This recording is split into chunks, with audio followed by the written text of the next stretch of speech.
If you've been living with chronic pain for a long time, that question might feel surprisingly difficult. There were years in my own journey when I wasn't sure how to answer that.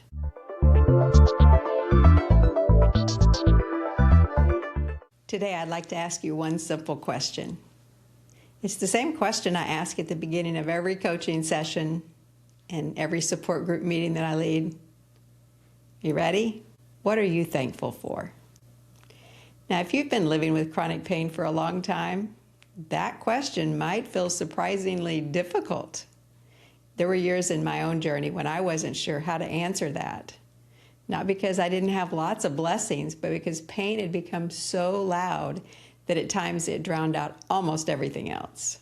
But over the years, I've watched that one simple question change hundreds of conversations.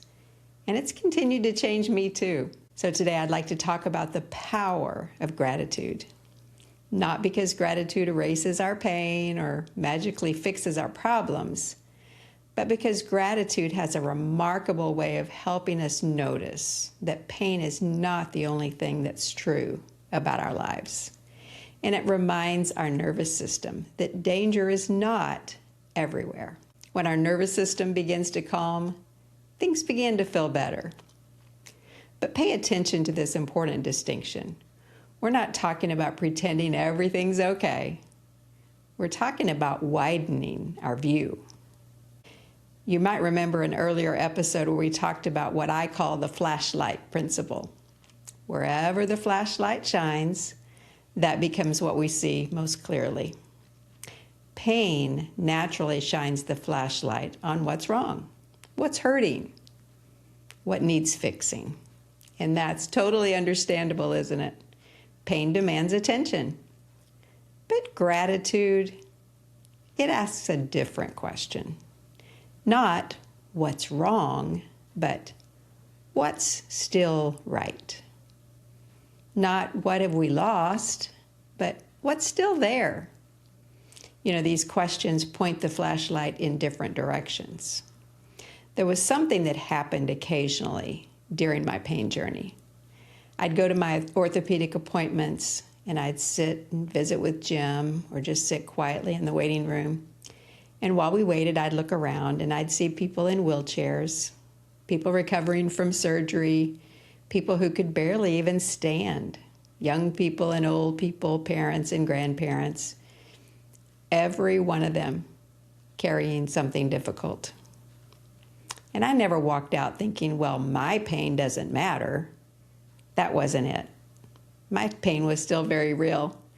But somehow, my perspective became a little bit wider. I found myself thinking, I'm thankful I'm not facing that particular struggle right now.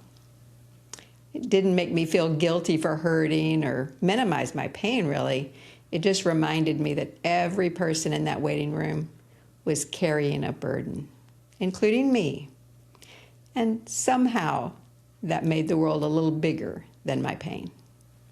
I found myself thinking about my fellow patients, wondering how they were doing, hoping their treatment or surgery went well. My attention shifted from being focused on me to compassion for others. And looking back, I don't think gratitude made my pain smaller. It just made my world bigger. Over the years, I've begun every coaching session and every support group with that same question: what are you thankful for? When I first started asking it, there'd often be a long silence. Sometimes someone would say, honestly, I can't really think of anything right now. And that was okay.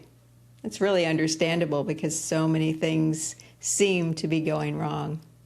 But eventually someone might say, well, I'm thankful for my granddaughter or my husband or my morning coffee, the sunshine or the flowers, or somebody even, I made it here today. I'm thankful for that.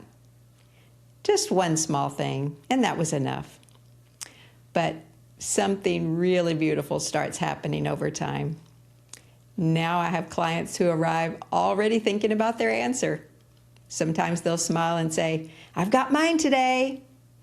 And especially in my support groups, something funny happens. They don't stop at one answer to the question. I'll have group members say, I'm thankful for my grandchildren and my church and my neighbor and my garden and my coffee.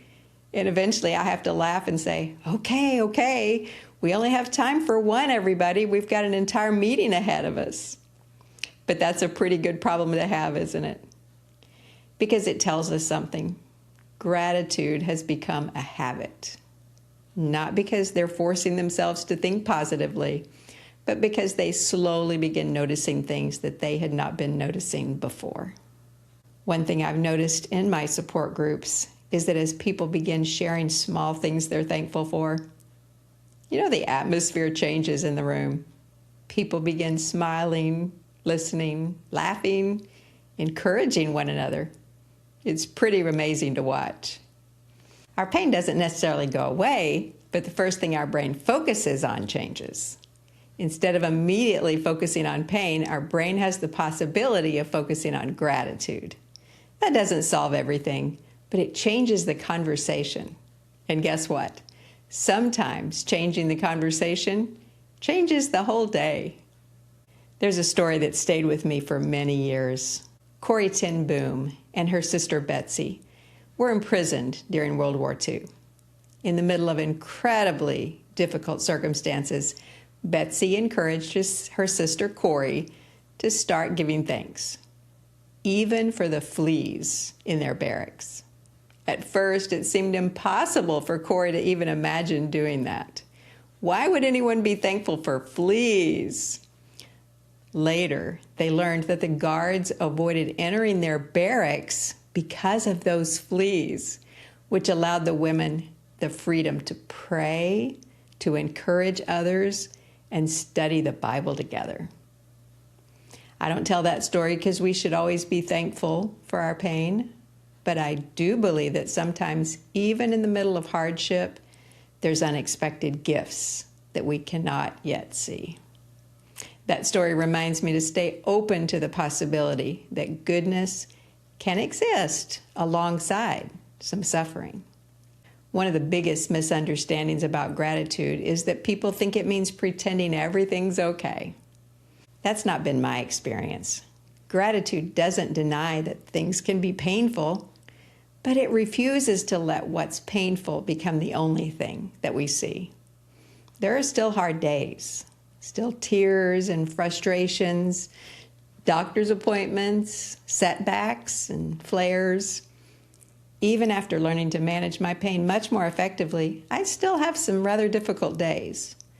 But in spite of the difficulties, there's also beauty and kindness and friendship, faith, music, sunrises and sunsets, laughter and love.